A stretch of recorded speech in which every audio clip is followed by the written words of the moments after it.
नमस्कार छात्रों। तो छात्रों, आज हम करेंगे इस जल परिलय का लेखक परिचय। तो आइए जानते हैं लेखक के बारे में। फणीश्वर नाथ रेणु का जन्म 4 मार्च 1921 को बिहार के अररिया जिले में फारबिसगंज के पास औराही हिंगना गांव में हुआ था। उस समय ये पूर्णिया जिले में था। उनकी शिक्षा भारत और नेपाल में हुई। प्रारंभिक शिक्षा जो थी फारबिसगंज तथा अररिया में पूरी करने के बाद रेणु ने मैट्रिक नेपाल के विराटनगर आदर्श विद्यालय में कोइराला परिवार में रहकर की। तो छात्रों, इन्होंने इंटरमीडिएट जो था काशी हिंदू विश्वविद्यालय से सन 1942 में की और इसके बाद वे स्वतंत्रता संग्राम में कूद पड़े। बाद में सन 1950 में उन्होंने नेपाली क्रांतिकारी आंदोलन में भी हिस्सा लिया, जिसके परिणाम स्वरूप नेपाल में जनतंत्र की स्थापना हुई। और रेणु द्वारा लिखित प्रसिद्ध रचनाएं हैं उपन्यास उनके हैं छात्रों, मैलांचल, परिकथा, जलूस, दीर्घतपा, कितने चौराहे और कलंक मुक्ति, ये थे उनके उपन्यास। पलटू बाबू रोड कथा संग्रह थे ठुमरी, एक आदिम रात्रि की महक, अग्निखोर, एक श्रावणी दोपहर की धूप और अच्छे आदमी, ये थे कथा संग्रह। और रिपोर्टाज भी उन्होंने कुछ लिखे, वह थे ऋण जल धन जल, नेपाली क्रांति कथा, वन तुलसी की गंध, श्रुत अश्रुत पूर्वे। तो इनके जो कुछ रिपोर्टाज थे और प्रसिद्ध कहानियाँ भी लिखी इन्होंने, मारे गए गुलफाम, एक आदिम रात्रि की महक, लाल पान की बेगम, पंचलाई, तवे एकला चलो रे, ठेस संबदिया। पुरस्कार मिले इनको पहले उपन्यास में। मैलांचल के लिए पद्मश्री से सम्मानित किया गया था। तो छात्रों, ये था फणीश्वर नाथ रेणु जी का लेखक परिचय। तो आइए अब इस जल प्रलय का सारांश जान लेते हैं कि इसमें उन्होंने क्या कहा है। लेखक के गांव में पीड़ित लोगों का आना, उसमें बाढ़ का वर्णन हुआ है। लेखक के गांव में बाढ़ आने वाली है, उसके संबंधित यहाँ पर सारी कथा कही गई है। लेखक के गांव में बाढ़ से पीड़ित लोगों का आना। इस पाठ में लेखक फणीश्वर नाथ रेणु ने बाढ़ की भविष्यता को प्रत्यक्ष रूप से देखा और अनुभव किया है।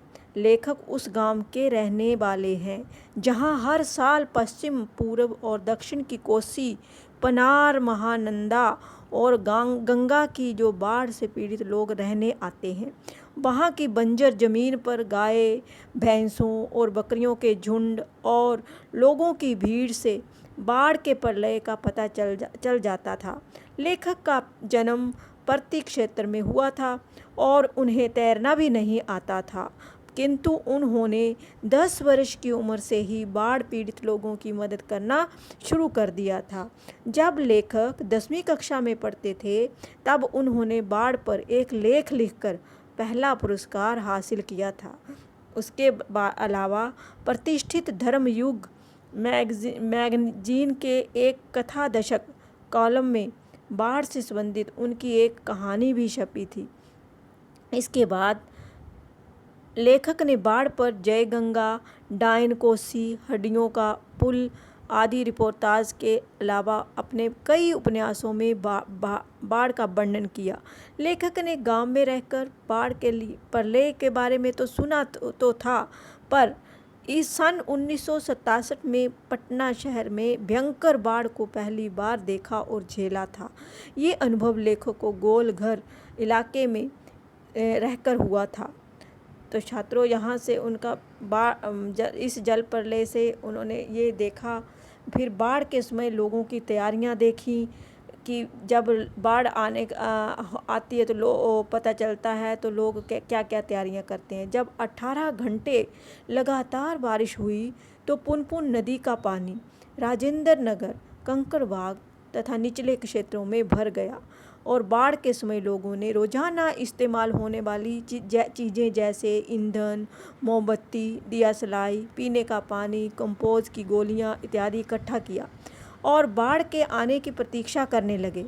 बाढ़ का पानी शहर में बढ़ता जा रहा था और सुबह तक पानी राजभवन, मुख्यमंत्री निवास, दोपहर तक गोल घर में भर चुका था।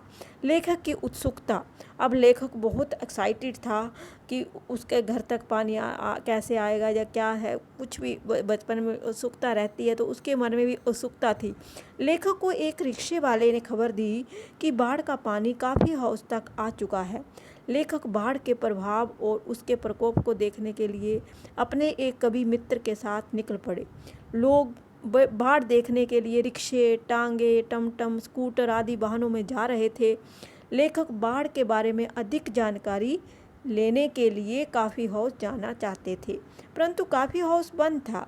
अन्य लोग भी बाढ़ की भविष्य में भयंकरता देखने निकल पड़े और अपने अपने तरीके से अनुमान लगाने लगे। सड़क की ओर बहता बढ़ते पानी को देखकर लेखक ने अपने मित्र से कहा कि आगे जाने की ज़रूरत नहीं है। लेखक ने मृत्यु के तरल दूत को अपनी ओर आते देखकर उसे प्रणाम किया और दोनों रिक्शे में बैठकर गांधी मैदान की ओर चले गए। लेखक के लिए बाढ़ का अनुभव, तो लेखक के लिए इस पाठ में उसका अनुभव भी है। लेखक के अनुभव का वर्णन किया है। लेखक ने के लिए बाढ़ का भयंकर रूप देखना बिल्कुल नया अनुभव था। लोग गांधी मैदान की रेलिंग को पकड़कर ऐसे खड़े थे जैसे रामलीला का राम रथ वहाँ से निकलने वाला हो। शाम को लगभग 7:30 बजे पटना के आकाशवाणी केंद्र के ने घोषणा की कि पानी आकाशवाणी में के स्टूडियो की सीढ़ियों तक पहुंच चुका है। लोग बाढ़ का पानी देखकर भी आ रहे थे। लोग पान की दुकानों पर हंस हंस कर बातचीत करते हुए रेडियो पर समाचार सुन रहे थे, लेकिन लेखक और उनके मित्र के चेहरे पर उदासी थी। अब लेखक राजेंद्र नगर जा पहुँचे और मैगजीन कॉर्नर से कुछ पत्रिकाएं खरीदी। उन्हें चारों ओर पानी ही पानी दिखाई दे रहा था। रेडियो और जनसंपर्क विभाग की गाड़ियां लोगों को बाढ़ के लिए बार बार सावधान कर रही थी। अब लेखक की जो स्मृतियां बनी, लेखक ने क्या स्मृतियां कि राजेंद्र नगर पहुंचते ही जनसंपर्क विभाग की गाड़ी ने लाउड स्पीकर से सूचना दी गई कि आज रात 12 बजे राजेंद्र नगर में पानी घुस जाएगा। बाढ़ की चिंता में ग्रस्त लेखक पुरानी यादों में खो गए। सबसे पहले उन्हें सन 1947 में मनिहारी जिले में आई बाढ़ याद आई, जब वे अपने गुरुजी के सतीनाथ भादरी जी के साथ नाव में बैठकर गंगा में आई बाढ़ से प्रभावित क्षेत्रों में पीड़ितों की सहायता करने पहुंचे थे। सन 1949 की महानंदा की बाढ़ में लेखक एक डॉक्टर के साथ वापसी थाना के एक गांव में बीमार लोगों को नाव पर चढ़ाकर कैंप ले जा रहे थे। तभी एक बीमार नौजवान के साथ उसका कुत्ता भी चढ़ा। उस कुत्ते को देखकर डॉक्टर साहब डर गए और बाद में कुत्ता और नौजवान नाव से उतर गए। लेखक परमान नदी की बाढ़ में फंसे मुसहरों की बस्ती में भी मदद करने पहुंचे, जो कई दिनों से मछली और चूहे भूनकर खा रहे थे। लेखक उनके साथियों ने देखा, वहाँ एक ऊंचे मचान पर बलवाही नाच रहा था और एक काला सा आदमी लाल रंग की साड़ी पहनकर दुल्हन की एक्टिंग कर रहा लोगों को हंसा रहा था।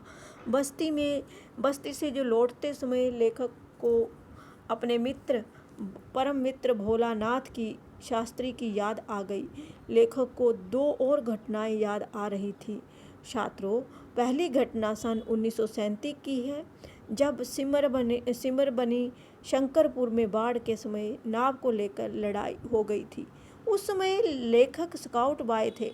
उस गांव में नाव नहीं थी, इसलिए लोग केले के पेड़ से नाव बनाकर काम चला रहे थे और जमींदार के लड़के नाव पर हारमोनियम तबला लेकर जाने लगे। उससे नाराज लोग होकर गांव के नौजवानों ने मिलकर जमींदार के लड़कों की नाव छीन ली और उनके साथ थोड़ी मारपीट भी की। दूसरी घटना लेखक को तब याद आ रही है जब 1967 में पुनपुन नदी का पानी राजेंद्र नगर में घुस आया और एक नाव पर कुछ नौजवान लड़के लड़कियों की टोली स्टोव, केतली, बिस्कुट लेकर किसी फिल्मी सीन की तरह कश्मीर का आनंद लेने के लिए निकल पड़े। उनके ट्रांजिस्टर में हवा में उड़ता जाए गाना बज रहा था। जैसे ही उनकी नाव गोलंबर पहुंची तो बलाक की छत पर खड़े लड़कों ने उनका मजाक उड़ाना शुरू कर दिया और वे शर्मिंदा होकर वहां से भाग गए। लेखक बाढ़ के दृश्यों को कैद करने में असमर्थ रहा। इसके बाद लेखक अपनी पुरानी यादों से बाहर वर्तमान समय में आ चुके थे और इस समय रात के 2:30 बज रहे थे, लेकिन बाढ़ का पानी अभी तक शहर नहीं पहुंचा था। लेखक को लगा कि शायद इंजीनियरों ने तटबंध ठीक कर दिया हो, जिस तरह वजह से पानी शहर तक नहीं पहुंचा। इसके थोड़ी देर बाद लेखक को नींद आ गई। जब लेखक को लोगों ने सुबह 5:30 बजे जगाया तो लेखक ने देखा कि सभी लोग जागे हुए थे। लेखक ने ऐसी भयानक बाढ़ कभी नहीं देखी थी। चारों ओर पानी ही पानी दिखाई दे रहा था। लेखक सोचने लगे कि यदि मेरे पास कैमरा या टेप रिकॉर्डर होता तो इस दृश्य को कैद कर लेता। वे कुछ भी लिख नहीं सकते थे क्योंकि उनकी कलम चोरी हो गई थी। अब इस जल प्रलय पाठ से संदेश क्या मिलता है? तो छात्रों, इस जल प्रलय पाठ से संदेश मिलता है फणीश्वर नाथ रेणु ने अपनी प्रस्तुत रचना इस जल प्रलय के माध्यम से हमें प्राकृतिक आपदाओं से सचेत किया है। हमें ऐसी भयंकर आपदाओं से निपटने के लिए पहले से ही तैयार रहना चाहिए। यही संदेश दिया है फणीश्वर नाथ रेणु जी ने इस जल प्रलय पाठ के माध्यम से। तो छात्रों, आपको ये मेरा प्रयास कैसा लगा? कमेंट और लाइक करके ज़रूर बताना।